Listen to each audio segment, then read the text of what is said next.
everybody, and welcome to Powerful Stuff. Powerful Stuff is your secret weapon to inner and outer connection, hosted by yours truly, Meredith Baker, leadership coach, Taylor Swift aficionado, as we all know, and recent re-lover of the New York Times games on my New York Times app on my phone, in case anyone was wondering. And today we have a very, very, very powerful stuff. I'm literally, as always, guys, taking some of my own medicine.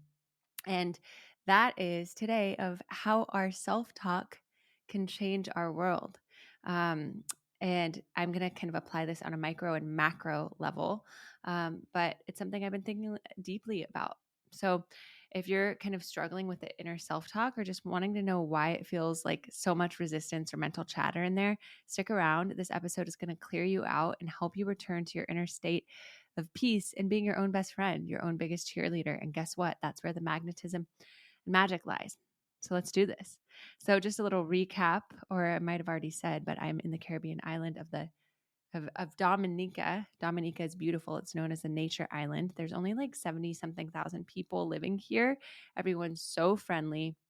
Spencer and I have been chasing waterfalls. Literally yesterday, we went to the second largest boiling lake in the world next to New Zealand. And today we're going to go to a champagne reef where it's like champagne bubbles coming up from underneath the ocean floor and do a little snorkel there. A little snork, if you will. So lots of great things, starting off with gratitude for the natural beauty of this amazing island. But let's talk about self-talk, guys. Let's just talk about it. Because as I've been traveling with Spencer, and as you guys have kind of heard from my last episode of cultivating belonging, I've had a lot of time with myself on this trip, right? Like we've had some incredible moments, like with our friends Alex and Pavan, who I talked about on our last episode. We were visiting good friends in Puerto Rico, and some of the great people I've met along the way. But I've also had a lot of time on my own when I haven't been taking coaching calls, and with the state of the world and everything going on, with like politics and the LA fires, I've been on my phone a lot more than I would like. I'm just going to admit it. If the screen time police are listening, there I said it. Some days I've been a few hours over than what I would have been happy with.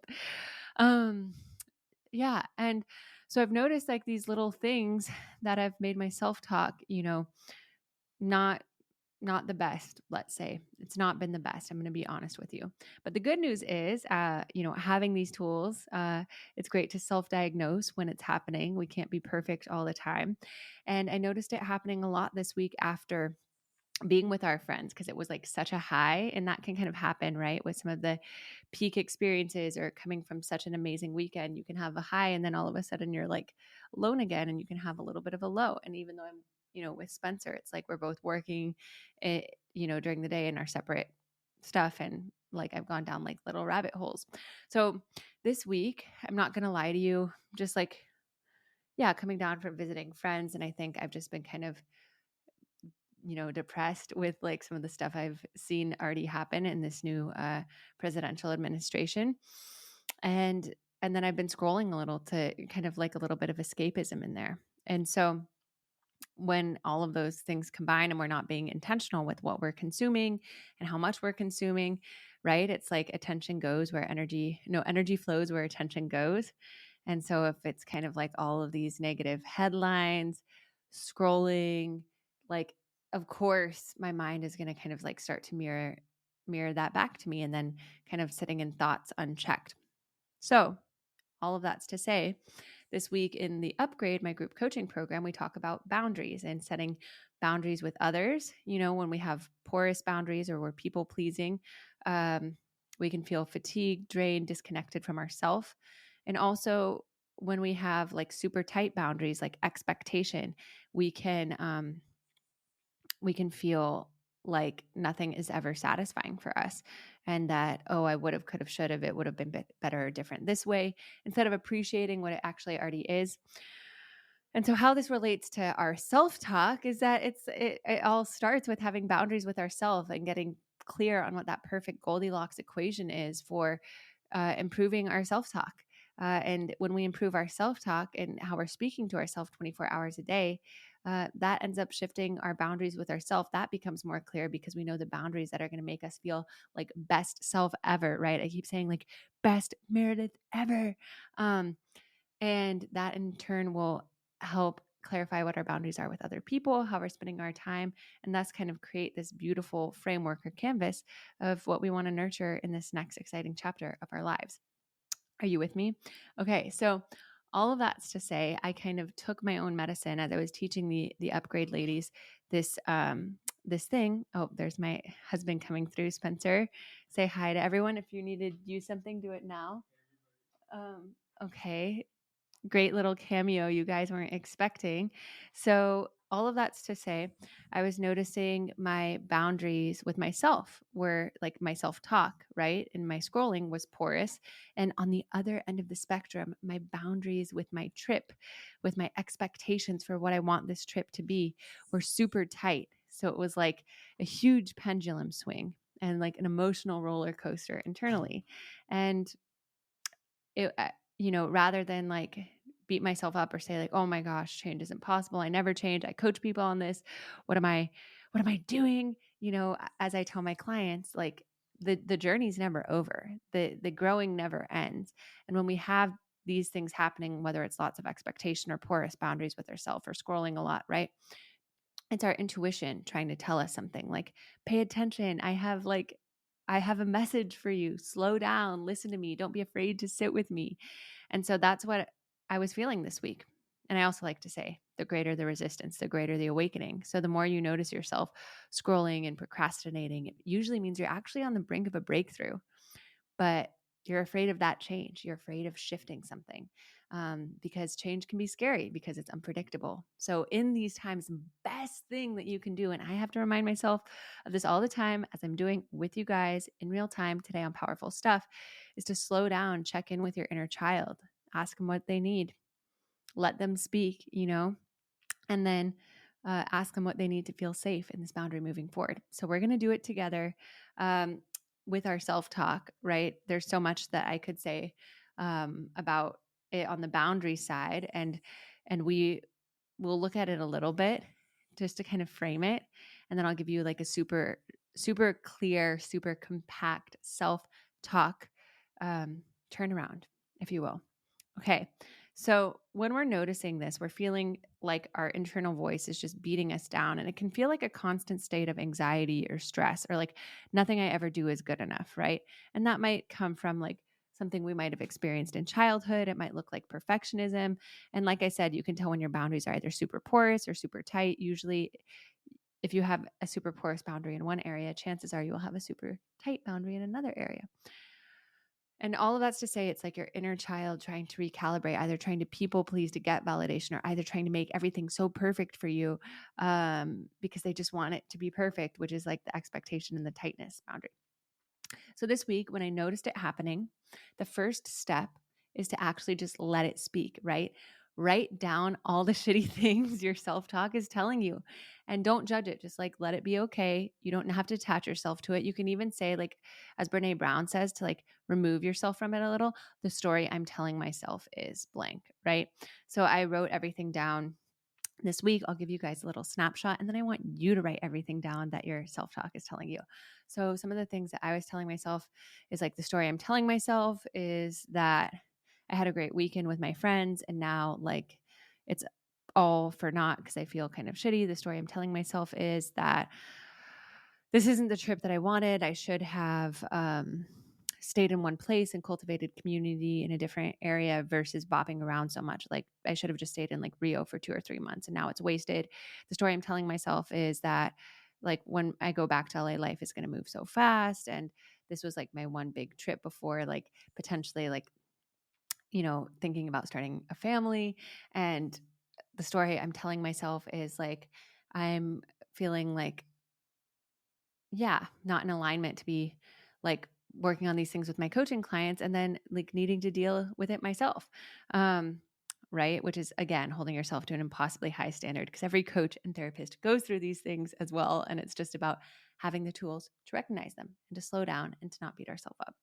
So those are just like some of the things that I was saying. Oh, and like the story I'm telling myself is that like my brain is rotting and atrophying from like all of this scrolling. The story I'm telling myself is that I actually don't have a lot of self-control because I'm like scrolling so much. The story I'm telling myself is that like I'm feeling like hopeless with some of the stuff going on in the world. And so I just like, got it all out, like stream of consciousness, like barf it out onto the paper, just blah, get it all out.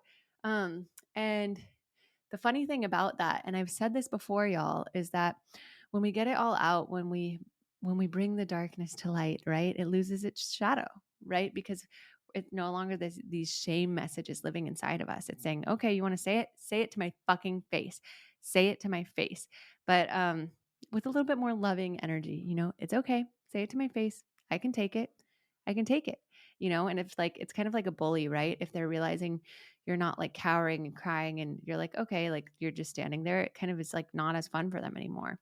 So that's the first step, is just write down all the things that your self-talk is saying to you and just get it out. So you can pause this recording. I want you guys to get every little nook and cranny, every little like thing out onto your paper. And in fact, when you feel like you've written it all, write one more. Maybe you pause it and you just say it out loud.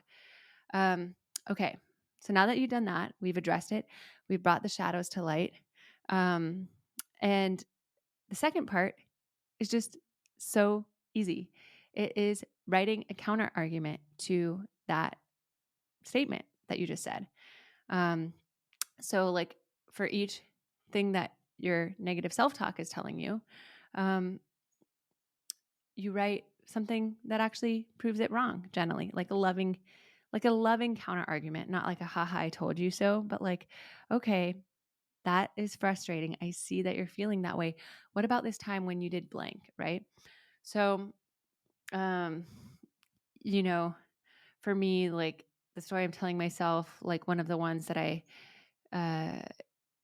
did of like the story I'm telling myself is like I'm having a crash after like being with friends and then being all alone. It's like, oh, I'm not all alone actually. Like I love learning the stories of new people around me. This is an opportunity to do that. This is an opportunity to connect with myself, and actually also being with Alex and Pavan reminded me of how much I like am so grateful for all the deep connections I have in my life and how much that recharges me. And knowing that data point, I can really like, as I am the master architect of my life, create more opportunities or weekends away with friends that are so soul nourishing. So there's so many positive things that can come from this, right?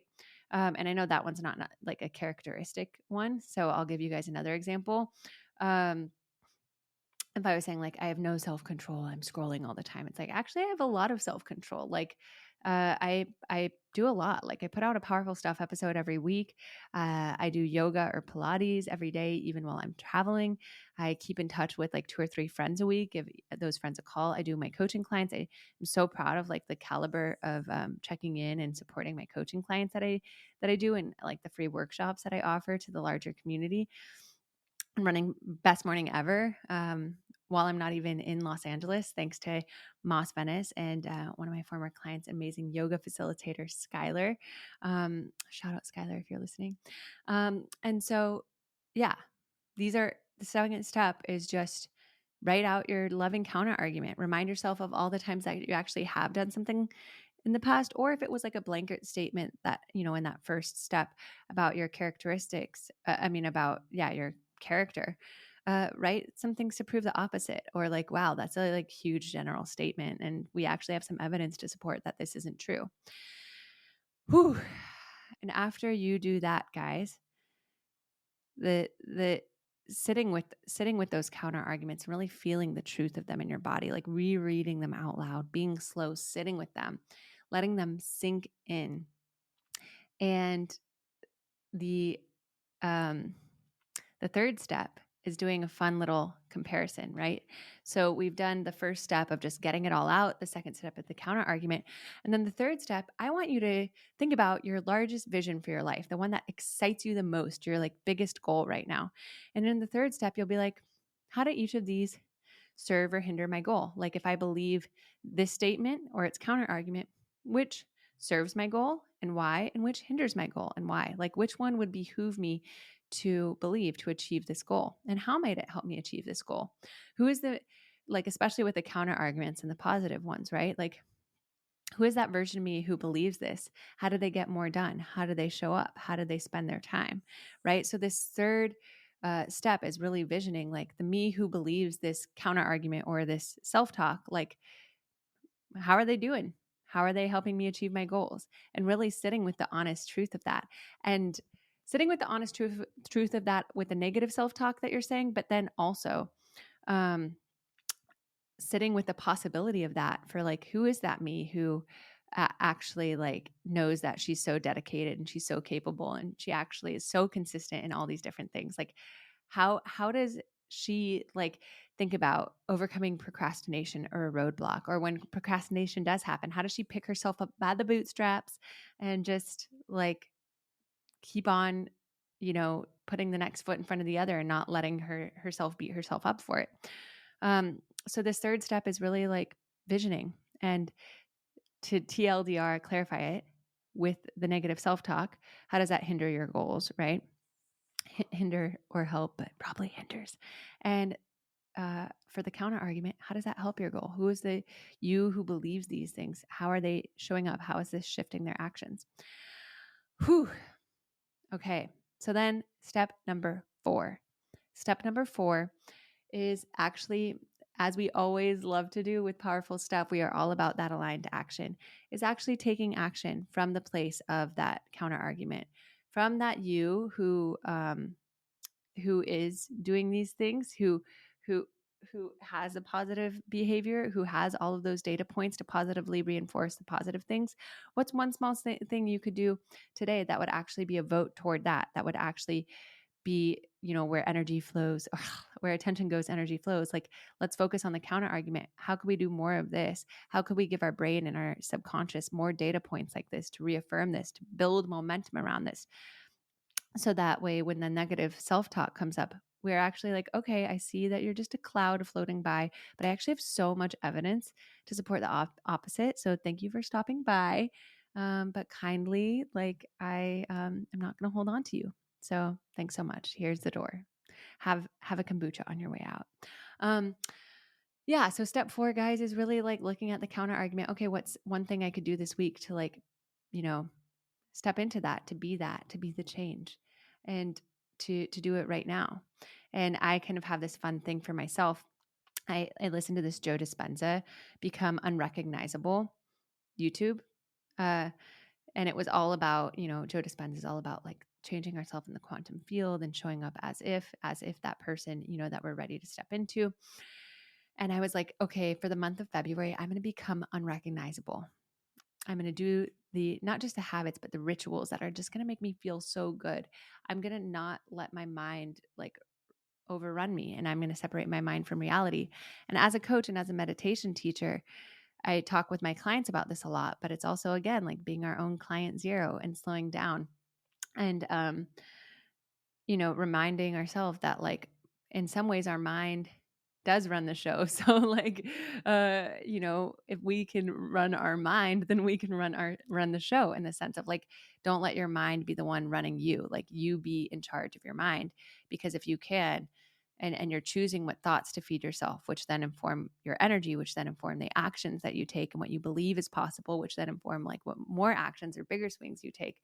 That's how everything shifts. And so that's kind of what I'm really trying to do for February, is noticing like, okay, when I am scrolling, like, how are these headlines that I'm seeing or whatever, like feeding, my belief about myself? Or if I am comparing, like, is that serving me? Should I put the phone down and just be like, okay, like that was a sign or a spark to get to my own stuff. That was like a little ping to be like, Meredith, put the phone down. It's time to create some magic. Versus like beating myself up and being like, see, I always scroll. I'm a sloth who can't do anything. So all of that's to say, it's like addressing the self-talk and then taking action, addressing the self-talk, gentle counter argument, really sitting with who do I want to be? Who's that version of me who believes or thinks these things? And then how can I take action on it? And that's the whole thing of like becoming unrecognizable. What would that version of you who's like, oh, I don't have to believe those bad things about myself anymore do? Like, how how would that help you get toward your goals? If you're waking up and you're like, today is so fucking full of possibility. I can't wait. I'm so grateful to be born in this body, knowing what I know, being so excited for what I'm going to learn and grow and feed my mind and feed my body and feed my soul today. I'm so excited to see where that takes me. And if a negative thought comes up, I'm going to view that as a sign to slow down and just give my inner child a little love. And that's all. And I'm not going to make a story about how it's true about me or it's a, like meant to be this like glaring truth about me. No, I'm just going to be like, okay, this negative self-talk is coming up. It's just a sign to slow down, be mindful, check in with my inner child, gently put that negative talk to bed, be like, it's bedtime, move it to the passenger seat, put my hands back on the steering wheel and remain in the driver's seat. Okay, guys. So today was a quickie but goodie. And we're just going to do a little breath work / medi to clean out our self-talk right now. And hopefully cleaning out your self-talk will give you a little bit more peace and solace in the craziness of this world. Because to kind of tie it back to the macro, guys, and to our boundaries, like as we're feeling the weight of the world right now, the least we can do is keep our mental space clean, because we need to be the most empowered fighters for what we believe is right. We must be the most empowered light bearers, spreading joy in a time of darkness. And one of the best things we can do to start to make a change is to take care of our own yard, to water it, to watch it grow, to watch it blossom, because that's going to be magnetic and it's going to give us the clarity and the energy of knowing where to go next, how to show up, how to serve. So that's the macro. And the other thing I was going to say, yeah, just with like the boundaries as well. Like if we can clean out our self-talk and notice like what beliefs we're telling ourselves and why not believe the opposite, we're going to have so much more clarity around how to spend our time and thus how to communicate that to ourselves and to others. And this, all just this positive upward spiral. And actually last shout out to Mel Robbins, if you're listening, and Martha Beck, who's Oprah's life coach, but Mel Robbins had Martha Beck on her podcast, which is a great listen. And she said, Martha Beck said, like, if you find yourself thinking something negative, flip it on its head and actually like ask yourself or tell yourself the opposite is true. And this is like a simple way of doing what we just talked about today. So like when you notice yourself having a thought of like, oh, I'm unlovable or something, actually I'm so lovable. And thinking of all the ways in which that's true. So that's like a really great kind of bite-sized way to think about some of the stuff we talk about today. Okay, let's do a little medi. So closing your eyes, taking a deep breath in, exhaling it out. Another deep breath in, holding at the top, exhale, sigh it out. Third and deepest breath in, holding at the top. And then we're going to go into Kapalabhati breath, which is just forceful exhales through our nose to generate heat and fire, allowing all the negative things we say to ourselves flash before our eyes as we expel them out with our breath. Exhale everything out, and let's begin.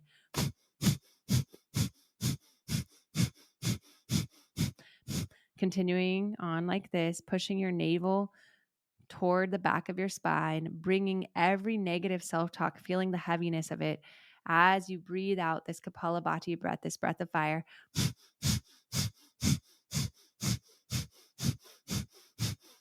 Like you're expelling all of the heaviness out of you for 10, 5, 4, 3, 2, 1. Hold at the bottom. Noticing the spaciousness.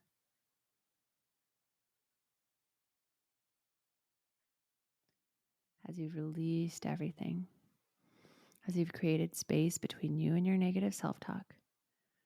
And then take a deep breath in,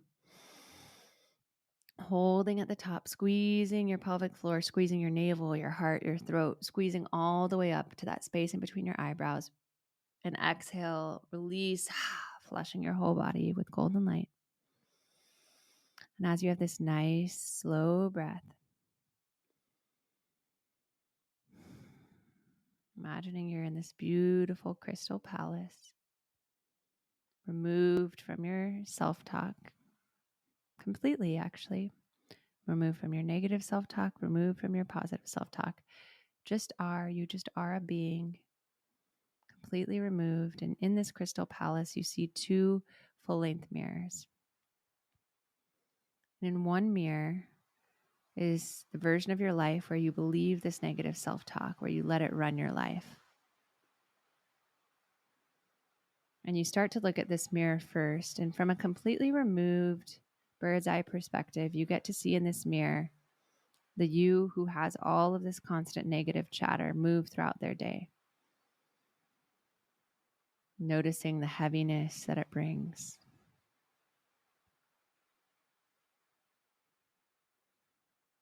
Noticing the energy when you're in scenes in this mirror with other people, how you're not able to fully connect or be present.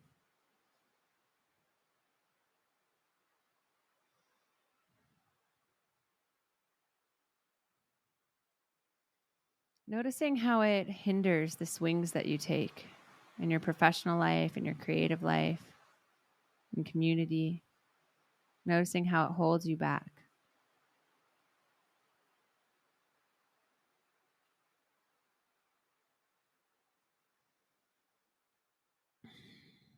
Mm-hmm.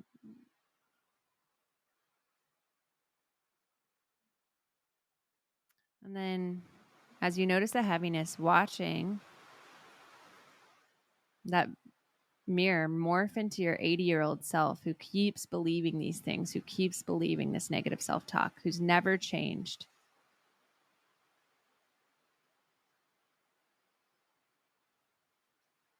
And asking your 80-year-old self in this version how it's held you back.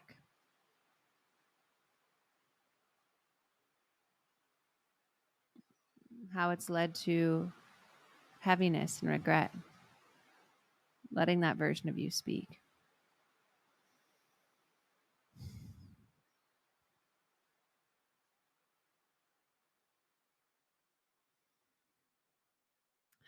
And then thanking that 80-year-old self in this alternate reality for sharing that with you.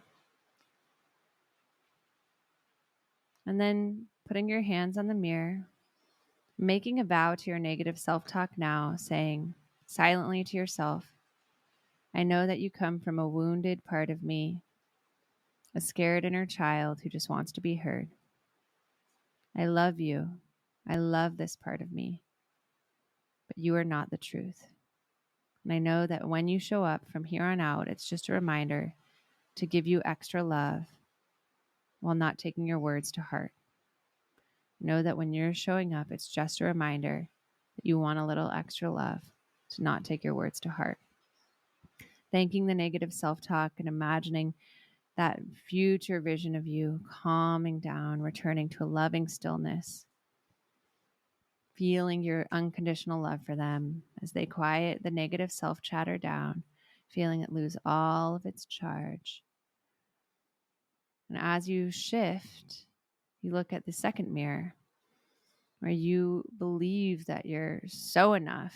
You believe how lovable you are, how capable you are. And see how this version of you who believes all of these wonderful things about yourself moves through their day.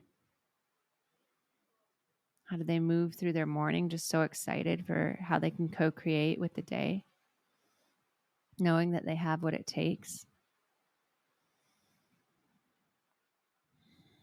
How does it feel to be in conversation with other people in social settings or in work, knowing that you feel so confident and connected in yourself, which allows you to not need to prove, to actually listen even deeper with others, to co-create from a place of just excitement and joy versus insecurity? How that puts the other person at ease even more? How that deepens the joy, the connection?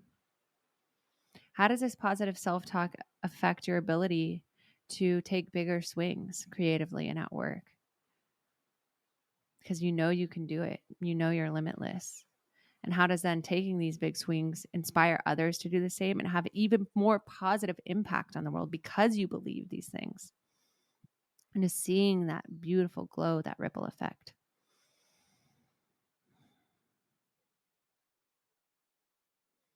How does this positive self-talk just affect your overall aura? Your aura and your relationships, how you spend your time alone, and how that deepens your growth, your joy, your texture of life. And then just looking at that version of you in the mirror who speaks so beautifully to themselves, knowing that it's an act of self-love that extends beyond you. Just thanking them and asking them for one I am statement to come back to whenever the negative self-talk creeps in. Asking them for the most perfect antidote to the negative self-talk is a loving reminder. Trusting whatever they say.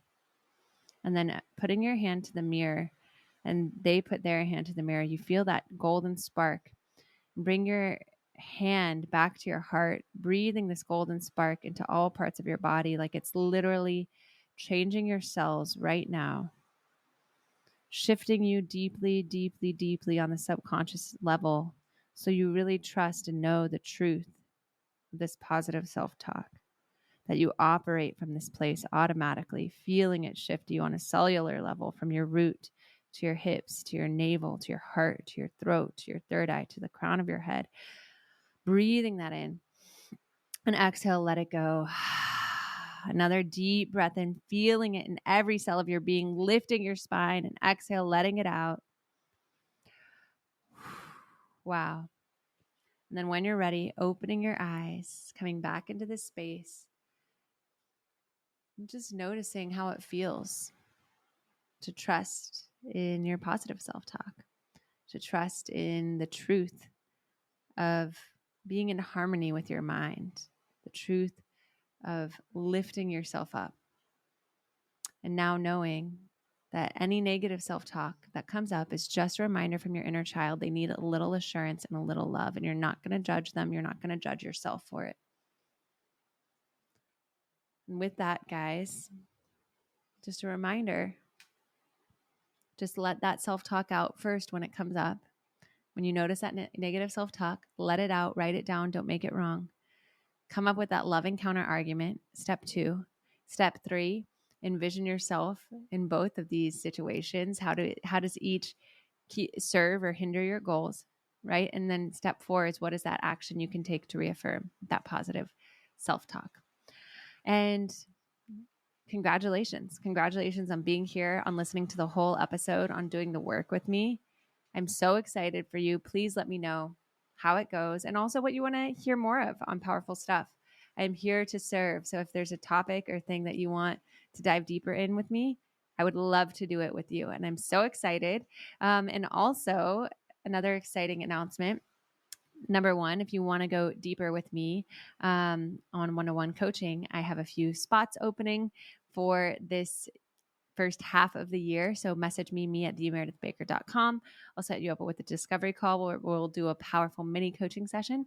And for the next month and a half, I'm in the pre-launch phase of the 10th group coaching program of the upgrade, where you'll learn how to repattern all of these negative beliefs, how to step into your highest self and to be living from that place in many different areas, your boundaries, your communication, your manifestation, your new financial story you're telling yourself. So if you're interested in that, shoot me a message as well. And I will see you next week for more powerful stuff.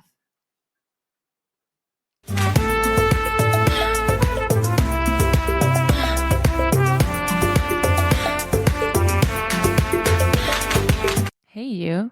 Thank you for coming on this powerful journey with me. I hope it was as powerful for you as it was for me. And if it was, it would mean the world to me if you rate, review, and subscribe to Powerful Stuff so I can keep bringing you the goods. We can keep going on this transformative journey together. And if there's powerful stuff that you want to share with me, with the Powerful Stuff community, tag us on Instagram at That's Powerful Stuff or the Meredith Baker. And I look forward